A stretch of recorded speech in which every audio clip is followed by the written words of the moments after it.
Buenos días, Yesenia. ¿Cómo estás, querido Sergio? ¿Verdad? Ya, ¿Cómo vas? ya va, que esto, ok, listo. Qué bueno verte, gracias. Igualmente, ¿cómo está todo? Bien, doctorísima, aquí Con vamos. muchas noticias, ¿no? Debe estar loco con noticias en la mañana, cambian para la tarde cambian para la noche y así vamos. Así vamos, tal cual. Cambian de un momento a otro, es impresionante. El presidente nos tiene locos, a todos los periodistas, el presidente Trump, No, mira, es que es impresionante cómo ha venido esa vorágine informativa desde que empezó en su mandato. Pero bueno, hablando de decisiones, ¿hay alguna nueva decisión que se haya tomado? Sabemos que se introdujo una nueva demanda en torno a la solicitud de eliminar el TPS, sí, pero ¿hay alguna información que tengas al respecto? sí, se presentó una nueva en Boston. Es realmente alineada con las otras que se han estado presentando, incluso para las personas que van a estar el día sábado en la conferencia en Orlando, como el maratón migratorio que se va a hacer, etcétera, etcétera. Este, se va a conectar por Zoom la abogada, que es la que presentó la demanda de El Salvador y presentó además la demanda en California, para dar como un update de lo que está en la demanda, que se puede esperar, etcétera, etcétera. Y bueno, para los que no puedan asistir a esa conferencia, porque no es virtual, es solamente presencial, bueno, en el próximo live contigo obviamente les compartiré, sería algo resaltante que sencillamente pienso que todo el mundo deba saber. Hace un par de días supe fue que una organización de haitianos pusieron una petición, una demanda para pedir que haya una renovación del paro humanitario para Haití.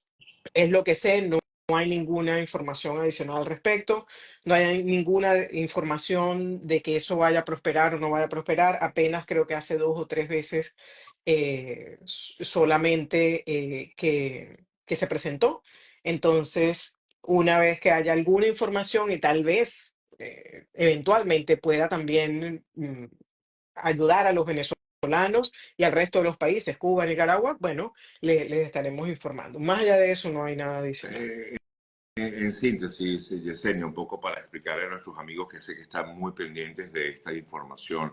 ¿Hay alguna decisión con respecto a estas demandas que se han introducido ante las Cortes sobre el TPS?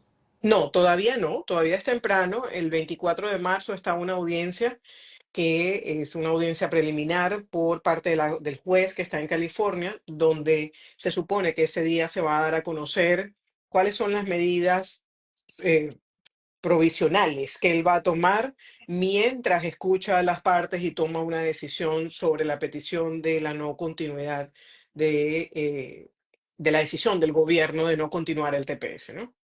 Ahora, si estas nuevas demandas que se han introducido llegan a prosperar, ¿se unirían a esta otra o serían decisiones aparte? Generalmente son decisiones aparte, son jueces aparte, pero como inmigración es ley federal, Ok. básicamente, y incluso, por ejemplo, el juez que le tocó, creo que, no recuerdo ahora si fue en Massachusetts o en Maryland, algo así, la otra demanda que está también es un juez demócrata que además ha sido un juzgado muy siempre abierto a los temas migratorios. Es decir, yo creo que la tendencia va a ser a que se va a replicar de alguna manera la misma medida y el resto de las personas que son parte de la demanda definitivamente van a estar cubiertos. Lo que sí se les recuerda a las personas es que se inscriban en la alianza del TPS, la Alianza Nacional, porque la alianza es parte de los demandantes. Aunque Y ya si haya usted no es sido, parte de los demandantes, sencillamente no va a poder ser beneficiado. aunque ya haya sido introducida esta demanda, igual deben No inscribirse. importa. ¿Recomiendas hacerlo? Sí, No sí, sí, sí. importa. No importa, que igual se hagan parte de la demanda. Y quería decirle a las personas, porque ayer tuve una cita con un cliente que me dijo que él, como tenía un caso de B2, él determinó no renovar el TPS. O sea, solamente estuvo el primer TPS y después no lo renovó. Hasta que las personas no tengan la residencia permanente en la mano, el consejo es renovarlo. Acuérdense que para hacer una renovación no es un trámite ni muy costoso ni muy complejo. Si usted no tiene para pagar un servicio legal, puede tratar de hacerlo usted mismo, seguir las instrucciones. La página de USCIS es muy clara. exactamente con las instrucciones, incluso está en español también, puede cambiar el lenguaje y puede leerlo en su idioma si es que no entiende inglés. Ahora, aunque haya sido no esta decisión gubernamental de no extenderlo, igual la gente debe renovar su TPS, Yesenia. Ok, para los Ajá. que están ahora con el tema del TPS de abril, se supone que no tienes que renovar porque incluso el gobierno dice que cuando haces la renovación y pagas, ellos te van a devolver el dinero. No he tenido el primer cliente que el gobierno le haya regresado el dinero. Hasta ahora Correcto. eso está como en suspenso. Ahora bien, si ya hiciste esa renovación y ya hiciste tu pago, no te han devuelto el dinero, tienes un número de caso, yo creo que ya tienes parte de la tarea adelantada, porque especulando un poco, y quiero aclarar que esto es una especulación, si el juez dice vamos a extender por 18 meses hasta que la corte tome algún tipo de medida, estas personas que ya hicieron su renovación, sencillamente esa renovación les va a ser válida. Para los que no lo hicieron o no lo han hecho, vamos a esperar qué dice el juez. Si dice hay que aplicar a la renovación, que para mí tiene mucho sentido de que tengan que aplicar, Claro. para que puedan continuar usando el tema del TPS. Incluso hay muchas oficinas de licencia de conducir que le están poniendo trabas a las personas con el estatus migratorio y tal vez esa renovación del TPS o esa carta te pueda servir para demostrarle a la persona de la oficina de licencia de conducir de que estás aplicando para renovar este estatus. Ya, comprendo. Bueno, Yesenia, voy con algunas preguntas que ya tengo por aquí. Voy con esta primero. Alguien me escribía, me decía, por favor, puedes preguntarle a la doctora Yacona, ¿qué debo hacer si luego de introducir la planilla I-130 de petición familiar por matrimonio, cuando esta pudiera ser aprobada? Porque tengo asilo pendiente por corte, ya que llegué en 2018, presenté mi entrevista de asilo y me mandaron a corte y aún no tengo fecha. Ok, la I-130, hay dos I-130. Hay una I-130 que es si te casas con un ciudadano americano y está la I-130 si te casas, estoy asumiendo que la persona se casó con alguien que tiene estatus, con un residente permanente. Las dos tienen una duración distinta, porque si te casas con un ciudadano americano, tú no tienes que esperar una fecha de prioridad. Actualmente en el país estamos experimentando tiempos de más o menos de 9 meses a un año para que sea aprobada. Sin embargo, si la persona está en corte, tienes que revisar con tu abogado de corte porque ya la jurisdicción no la va a tener USCIS, sino el juez. Si es un ciudadano americano, la persona con que te casaste, es interesante que hables con tu abogado de inmigración de que te casaste con un ciudadano americano, ya tienes pendiente una I-130 y quieres irte a residencia. Entonces, es interesante que el juez converse con el abogado, revisen esa petición y ver si el juez puede adjudicar esa residencia o si le va a regresar la jurisdicción a USCIS para que sea un oficial de USCIS quien la decida. Esto es el caso de que la persona ya está en corte. Ok.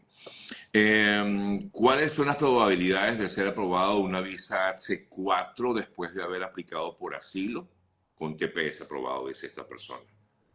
Bueno, las probabilidades van a depender definitivamente de la petición que estás haciendo.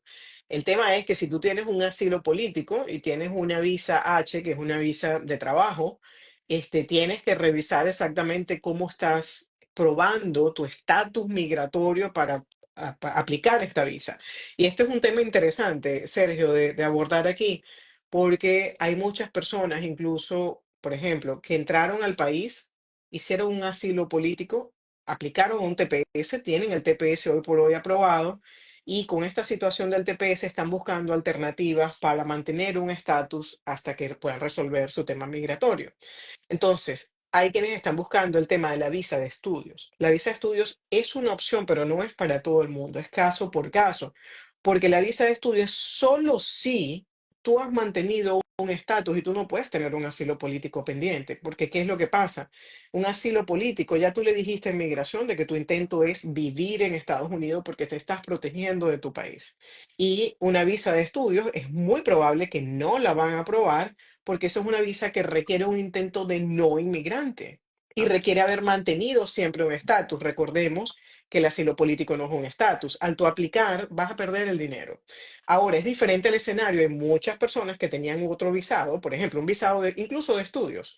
Se pasaron al TPS, esperaron la aprobación del TPS y dejaron de estudiar. No tienen ningún espacio sin estatus en el país y ahora quieren volver a aplicar a su visa de estudios para mantener estatus. Esa persona puede tener la alternativa de la visa de estudios. Ok, wow, que no da fácil la cosa, ¿no? ¿A partir de cuándo comienza a correr el tiempo estimado para una EB2 luego de aprobación de la I-140 o a partir de la introducida la I-140? Es la pregunta. Es a partir de introducida la I-140. La persona se está refiriendo específicamente a la fecha de prioridad del boletín de visas. Lo que marca la fecha de prioridad es la fecha en la que el caso fue presentado, no en el que el caso fue aprobado. La demanda que se introdujo sobre el TPS es únicamente por el TPS de 2023 o abarcaría también las del TPS 2021. La demanda está retando, tengo entendido, solamente el del 2023 porque es en el que el gobierno ya se pronunció. Exacto. Cuando venga el pronunciamiento sobre el 2021, seguramente habrán réplicas exactamente iguales.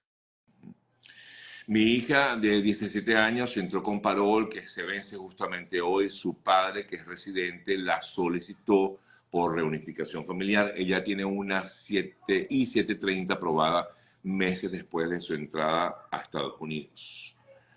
Bueno, es menor de 17, de 21 años. Yo no sé por qué Sí, no. debe entrar como parte del proceso de su papá. Es una menor de 21 años, asumo soltera, entró con parol, entró por reunificación familiar, no debería de tener mayores inconvenientes. Lo que la I-730, para que pueda llevar a la niña a residencia, a veces se demora un poquito. Es solamente un tema de que le hagan seguimiento. Recuerden que con inmigración no hay nada escrito en piedra en torno a los Ujú. tiempos. Nosotros podemos tener un caso que se envía y en 2 meses está aprobado, por ejemplo, un permiso de trabajo, en un mes un permiso de trabajo, pero también puedes tener uno que se te ha demorado 10 meses, 11 meses, 12 meses. No hay nada fijo y eso no significa que haya un problema con el caso. Recordemos que inmigración tiene muchísimas peticiones, hay una rotación importante de oficiales de inmigración, otros que están entrenados nuevos, son tal vez un poco más lentos en tomar acción, pero lo importante es que le haga seguimiento siempre al caso. Em, Tengo un asilo político, estoy en proceso de una EB3. Si salgo del país para hacer mi trámite, consulto mi trámite consular, pero tengo pasaporte vencido con 10 años, ¿aún puedo hacerlo? Si tiene el pasaporte vencido por más de 10 años, Sí. yo realmente no conozco cómo es el tema del pasaporte por más de 10 años. Yo le recomendaría a la persona que haga una renovación de pasaporte en la embajada eh, de Venezuela, en el país donde estén renovando, que ya creo que la mayoría de los países foráneos ahorita están renovando, Colombia, Sí. México, etcétera, y le mandes un correo electrónico al consulado para ver si te responde y le planteas la Ah, situación. Porque tú no quieres llegar a la embajada y que consideren que el pasaporte no es válido y no te puedan estampar allí tu residencia por tu certificación laboral. exactamente. ¿Qué sabes sobre la registración de personas que entraron como fantasma? ¿Qué nos recomienda? No No sé qué son. sé qué es eso. ¿Cómo que A entraron nosotros como? siempre en este live nos escriben algo que a uno lo deja como viendo para arriba. Pues es que me Te llama lo la juro que no atención, sé. entraron como, no sé, pareciera que es como algo que ha ocurrido, pues no tengo, Fantasma como fantasma. no sé. No, no sé qué. Bueno, nada, Hay que hacer la si tarea. entré con una visa de turista, esto me lo preguntaba, por cierto, una amiga hace poquito, me la conseguí, me preguntó esto y lo leo aquí, si entré con visa de turista y pedí TPS, mi visa de turista quedaría anulada. No queda anulada porque el TPS no es una violación de estatus. El TPS sencillamente es una petición de un estatus de protección temporal. Si no tienes ninguna violación de estatus, no trabajaste ilegal, es decir, sin permiso para trabajar en alguna temporada, la visa no debería de estar anulada. Yo tengo incluso un caso de personas que pidieron asilo político, pero lo pidieron dentro del tiempo, ¿ok? Y cerraron el asilo, salieron y han tenido la visa activa y han podido reentrar al país. Mira, dicen que fantasmas son personas que entraron sin documentos Ok. al país, como de forma ilegal. ¿Cuál era la pregunta que decía la persona de la Uy, entrada déjame ver fantasma? si la consigo. Ajá. ¿Te acuerdas? A ¿Qué mí se me sabes sobre los que... olvidó. Ok, aquí está. ¿Qué saben sobre los que registraron? ¿Qué sabes sobre la registración de personas que entraron como fantasma? ¿Qué nos recomienda? ¿Lo Ah, hacemos la o no? registración esta que están pidiendo ahora en Ya, que lo USCIS. hablamos la semana pasada, correcto. Sí. Correcto. Bueno, eso es lo que ellos están pidiendo. Yo la verdad que les podría decir, yo no les puedo decir no se inscriban, porque se supone que es un requerimiento de inmigración. Pero cada persona, por ejemplo, si tienes un abogado de inmigración, revisa cuál es tu situación y que te asesore. Es lo mejor que les puedo decir. Recuerden siempre que este tipo de información y de transmisiones son educativas, no son un consejo legal. Lo que yo diga aquí no significa que ustedes lo van a hacer porque Yesenia Yacona dijo. No, son educativas. Ustedes se informan y ustedes utilizan esa información para revisarla con un abogado, con todos los factores y tomar decisiones al respecto. Ok, ok. Aquí están broma. Fantasma es que nadie me vio entrar. Por eso Exacto. es que entré como fantasma. Claro. Exacto. No, pero como Eh, cada rato hay cosas con sí, unas sí, siglas sí, sí, distintas sí, y sí. todo, yo no Sí. quiero responder algo sin saber, ¿no? Sí. Bueno, de hecho, el tema del término registración, que siempre ha generado un conflicto, ¿es registración o registro? Bueno, está aceptado el término registración por si acaso. Lo que pasa es que es Sí. una traducción legal de registration. Entonces, y aquí se usa mucho ese Sergio, término, Sergio, registración. uno Dime. nunca queda bien con la Ah, bueno, gente. pero Si qué tú dices carrizo. registro, el registro, y dices registración, entonces ellos entendieron. No, pero sí, está bien. Ojo, por si acaso, está bien usado, aunque suene Exacto. raro. Normalmente yo utilizo la palabra registro, pero bueno, lo leí tal cual, entonces por eso dije registración. Pero igual está bien utilizado, en todo caso, por si acaso. Bueno, ajá. Y 140 aprobada, fecha de prioridad agosto 2023. Llegada esta fecha en el boletín de visas, hay un tiempo máximo para hacer ajuste de estatus. No, no hay un tiempo máximo. Tú puedes aplicar al ajuste cuando puedas o quieras. Lo que tienes que revisar es si tienes hijos menores de 21 años que ya están cerca de cumplir más de 21. Cuidado con el tiempo, porque tienes que hacer una medición del tiempo en que estuvo pendiente la aplicación, el tiempo en que se aprobó. Si ya cumplió la edad, tienes que sacar las cuentas bien. Eso es importante. Y ahora que hablamos de este tema, quiero recordarle a las personas que cuando tengan consultas, piensa con su abogado de inmigración, con una organización que les vaya a ayudar a algo, lo que sea, tengan claras sus fechas exactas, tengan la información, entré el 8 de enero del 1999 y salí en tal fecha, y que el abogado, la persona que le está asesorando, revise bien. Porque he escuchado en recientes ocasiones de personas que no tienen la información clara, van a la cita con el abogado, toma una acción el abogado en relación a lo que tú le estás diciendo y cuando revisan si hay temas de fechas que no fueron tomadas en cuenta, te puede afectar tu caso migratorio. En el caso de asilo pendiente, si se presentó en el octavo mes después de llegar, cumple con el requisito de haber sido presentado antes del primer año o perjudica el hacer ajuste de estatus por pasar 6 meses. Ok, eso tiene varios factores. Estás dentro del tiempo, no hay ningún problema, no estás pasado del año, es decir, no tienes más de 180 días sin estatus, ¿ok? Pero para hacer un ajuste de estatus, aunque lo hayas presentado dentro del año, como te excediste de los 6 meses, literalmente ya estabas fuera de estatus, número uno. Número dos, para las personas que tienen TPS y todavía el TPS, como dice, sigue viviendo, sigue respirando, ¿ok?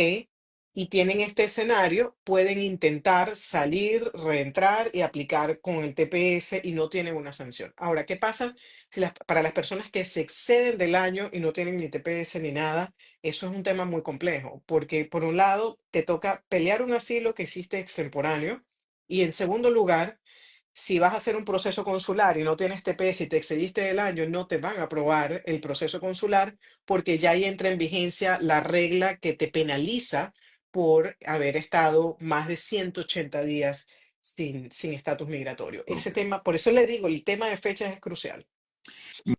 Mi hija entró por frontera, se casó con un ciudadano, debe salir del país. Probablemente sí, porque si entró por frontera, significa que entró sin un visado. Ahora, para salir del país, ¿cuál es la recomendación? O generalmente, ¿cómo yo abordo este tipo de casos? Se hace la petición del ciudadano americano, una vez está aprobada, se hace un perdón por entrada ilegal y un proceso consular de residencia para que vuelva a entrar y ya pueda tener su residencia. Tengo una I-730 aprobada estando en Estados Unidos y tengo la solicitud de residencia. ¿Cuál sería mi estatus? Ya es solicitud de residencia, porque la solicitud de residencia está por encima de la I-730, ya estás residencia pendiente. Por aquí te preguntaban acerca de la diferencia entre la EB1 y EB2, que es la especialidad que tú manejas, La Jessie. EB1 es la visa de habilidades extraordinarias y hay diferentes tipos de EB1. Les voy a hablar específicamente de la EB1A, que es como la más conocida, como la visa de talento, donde tienes que tener reconocimientos en tu campo. No, no es que tienes que ser artista, ¿ok? Reconocimientos importantes en tu campo, bien sea a nivel nacional o internacional. Yo la hago también mucho, por ejemplo, para investigadores, personas que tienen muchas publicaciones científicas, este tipo de cosas. La EB2. Hay dos EB2. Está la EB2 con certificación laboral, muy bien, requiere el empleador y ya conocemos el tema, y la que es por interés nacional, que es por lo que la mayoría de las personas preguntan, porque no requiere de un empleador. Esta no pide reconocimientos ni publicaciones, pero sí pide que puedas comprobar cómo tú te has destacado en tu campo y por qué lo que tú has hecho, el impacto que has tenido, es considerado una contribución y cómo eso lo trasladaríamos a Estados Unidos. Esa es Ok. básicamente la diferencia entre ambas visas. Gustavo te pregunta, ingresé con B2, aplicación de asilo introducida antes del año de ingreso. Tengo 10 años de espera por asilo, reinscripción de TPS pending, tengo los requerimientos para una EB2. ¿Podría realizar el trámite desde España o me afectaría de algún modo? Bueno, te va a afectar es el asilo, porque tienes un asilo, ¿no? Entonces puedes hacer el trámite desde España sin ningún tipo de problema, eso no me preocupa. El tema es que tienes que ver antes de irte a España, cerrar bien ese asilo político, dejar las cosas aquí organizadas, de manera que haces tu trámite en España y cuando lo tengas aprobado, haces un proceso consular de residencia y entras ya con la residencia. Pero recuerda cerrar bien todo. Recuerden que irse y la salida voluntaria no es que yo salí por voluntad, hice las maletas y me fui. Claro. No, es hacer las cosas bien y cerrarlas correctamente para que no haya después sorpresa. Mi pareja es canadiense, tiene visa de inversionista. Yo, TPS, entré por frontera norte, no supervisada. Pasé 2, 3 meses sin estatus hasta que llegó la opción del TPS. Si nos casamos, me protege con su, me imagino que con su No. visa. No, No, esa entrada fronteriza te cancela completamente cualquier probabilidad de que puedas estar aunque en sea por ese la visado. frontera norte, que es que piensan que es distinto, pero es igual, ¿no? No, es lo mismo, es entrada sin autorización. Mi madre es residente permanente, ella me puede pedir o tengo que esperar a que sea ciudadana, dependiendo de tu edad, ¿no? Dependiendo, si eres mayor de 21 años, soltera, te puede pedir. Se va a demorar varios años, pero te puede pedir. Si eres mayor de edad, casada, no te puede pedir. Tienes que esperar a que se haga ciudadana americana. Y si eres menor de 21 años, pues claro, te puede pedir. Mi hijo tiene 11 años en Estados Unidos, ya nacieron los nietos de la persona, o sea, sus hijos, y también tiene su negocio propio, solicitó asilo y aún no ha tenido respuesta. En vista de eso, solicitó una EB1, me imagino, porque BE1 no existe, ¿no? EB1. B1 no la conozco, pero una EB1 por un negocio en Estados Unidos no la veo tan fácil. Tal vez la Ujú. persona está confundida, tal vez es solicito. Puedes solicitar, hay casos donde puedes solicitar una EB2 por interés nacional porque recientemente, hace como unos 2 años más o menos, la ley se amplió un poco y acepta también los emprendimientos. Ahora, no es cualquier emprendimiento, es un emprendimiento donde tú tienes que demostrar cómo has crecido, cómo has impactado a otros también para que sean emprendedores, qué logros has tenido, pero sí se puede hacer. Pero tal vez EB2, tal vez la persona está confundida en el numerito. Puede ser EB2. ¿Cuánto tiempo en promedio puede tardar la EB2, por cierto? Preguntan. Con inmigración más o menos estamos experimentando alrededor de 9 a 10 meses. Eso es lo que se está viendo ahorita. Eh, Te consultan qué nos aconseja la doctora, quienes entramos con parol, aplicamos asilo sin fecha de corte, TPS aprobado, en este caso hasta abril. Por ¿Qué ahora, consejos puede? si no tienes otra alternativa, por ejemplo, de una certificación laboral o un visado EB1 o EB2 que te den la alternativa de poder llegar a una residencia en el futuro, tratar de tener ese asilo lo más sólido posible, mantenerte en contacto, revisar siempre tus fechas de corte, no fallar a ninguna fecha de corte para que no vayas a tener ningún problema de una deportación en ausencia. ¿Tiene algún caso de visa EB3 en trabajos de cocina? Quisiera empezar el proceso y mi empleador está dispuesto. Quisiera saber qué tantas probabilidades hay. Sí se puede hacer lo que se demora, porque acuérdense que la EB3 tiene la de profesionales y la de no profesionales, y de eso depende también el tiempo que se demanda, demora el departamento de labores. Entonces, ese ya sería de no profesionales, se te va a demorar varios años, ¿ok? Pero bueno, si el empleador lo tienes dispuesto y lo quiere hacer y tú quieres intentarlo, mira, no hay peor diligencia que la que no se hace, hazla. Más bien agradecido con ese empleador que quiera hacerlo, ¿no? Correcto, Ujú. correcto. Entré con visa hace 4 años. ¿Puedo todavía solicitar asilo? Hace 4 años, si no has hecho nada y no has mantenido estatus de ninguna manera, el asilo está complejo porque ya te excediste, te super excediste de todos los tiempos. Ujú. ¿Qué pasa con quienes tenemos TPS renovado en 2024? Esperamos respuestas de UCIS. Por ahora, esos temas del TPS están a expensas completamente de la Corte. Hay alguien que pregunta que si yo recomiendo ir a una entrevista de asilo con abogados. Sí les recomiendo ir con su abogado, el que, sobre todo, por ejemplo, el que preparó el caso, que conoce las razones por las que cada argumento se puso allí, y asegúrense de que ese abogado sea abogado de asilos, ¿sí? Que incluso tenga lo que es la temperatura actual de lo que están haciendo los oficiales, lo que están preguntando comúnmente, cuáles son los cambios, para que pueda abordar todo el caso contigo y vayas preparado también. ¿Cuánto está tardando la aprobación por ajuste cubano? Más o menos 8 o 9 meses, eso es lo que se está demorando la aplicación por ajuste. Ujú. Bueno, vamos a hacer 5 preguntas más, Yesenia, para dejarte en libertad y que tengas un maravilloso día de Igual. actividad intensa. Igual. Voy con la primera. Mi hija es ciudadana, entré en julio de 2024, llenó la planilla I-130 y me quedé. ¿Será que ese documento me protege? Y ella recibió un correo que le avisan en 22 meses. ¿Eso me protege? Ok, la I-130 sola no te va a proteger, por Ok. lo que veo, porque la persona dice entré y me quedé.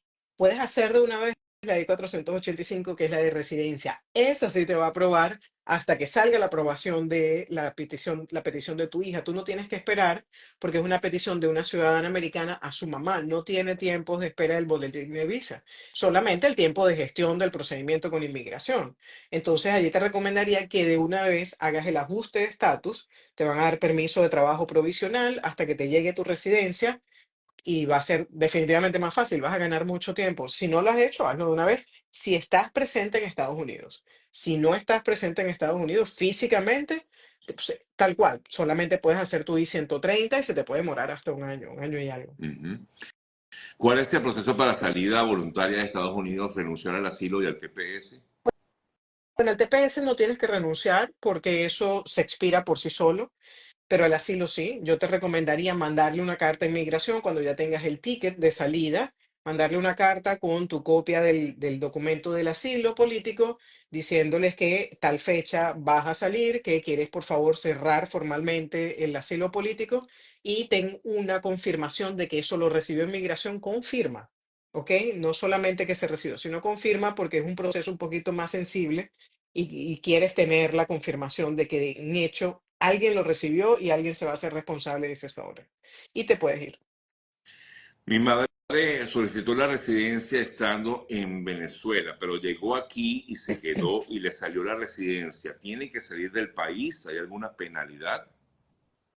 Su madre solicitó la residencia estando en Venezuela, pero luego llegó y se quedó y le llegó aquí. No, si ya es residente, está aquí, no tiene por qué salir. Sí, exacto, no entiendo por qué tiene Si que estoy salir. entendiendo bien, ¿no? No, Sí, yo no estoy también segura, no pero creo leí, que De hecho, tienes una capacidad de memoria porque exactamente dijiste lo que puso la persona aquí. Impresionante. Por aquí te pregunta, mi hijo tenía 20 años al momento de la aprobación de mi EB2. Aún no hemos hecho ajuste esperando boletín. Él entra en mi EB2 por la fecha de prioridad de mi visa. Sí, porque tenía 20 años. Lo que cuando ya tengas tu fecha de prioridad no te puedes demorar demasiado tiempo tampoco, Sí, ¿no? exactamente. Una vez que ya tú introduces tu solicitud, mi hijo tenía 20 años cuando nosotros hicimos, en mi caso, mi visa EB1 y él entró y cuando entramos a Estados Unidos ya él tenía 21, o sea, pero Claro, él, digamos que era tenía parte del esta... proceso. Ujú. Exactamente. Haber entrado por parol es un motivo para solicitar asilo. No, el hecho de que entres con un parol humanitario no tiene nada que ver con que tengas las razones de un asilo político que tienes que confirmar y probar de que estás siendo víctima de una persecución en tu país por raza, religión, grupo social, etcétera. No, eso no es una razón. Y la última pregunta, a ver, vamos a hacer así aquí a selección múltiple. ¿Con TPS se puede pedir visa de estudiante? Siempre y cuando nunca tuviste un espacio entre la aprobación del TPS y el estatus anterior. Por ejemplo, recuerden que con el TPS no es cuando se presenta el TPS, es cuando lo aprueban y a veces los TPS se demoran meses después de que lo pediste. Entonces, por ejemplo, si tú entraste con una I-94 hasta junio, aplicaste al TPS en mayo, pero te aprobaron el TPS en octubre, tú tienes de junio a octubre sin Mm. estatus. Ese es el problema TPS, que no es desde que lo pides, sino desde que lo aprueban. Si no tienes ningún espacio ahí, perfectamente puedes hacer una visa de estudio. Bueno, doctora, gracias, como siempre. Sé que quedan muchas preguntas, pero bueno, lamentablemente ya se nos acaba el tiempo. Gracias, Gracias, agradecido querido con Sergio. Yesenia. Igualmente, ella siempre hace transmisiones en vivo, eventualmente. Si no, está también montándome cacho con alguno que otro colega por allí, No, así que no no, no, no, importa. no, no. Pueden Eso todo es seguirnos. bajo tu Sí, autorización y sí. bajo tu inspección. No, pero mira, de verdad, cualquier cosa, ella pendiente. Gracias, Yesenia. Feliz día. Gracias, cuídate.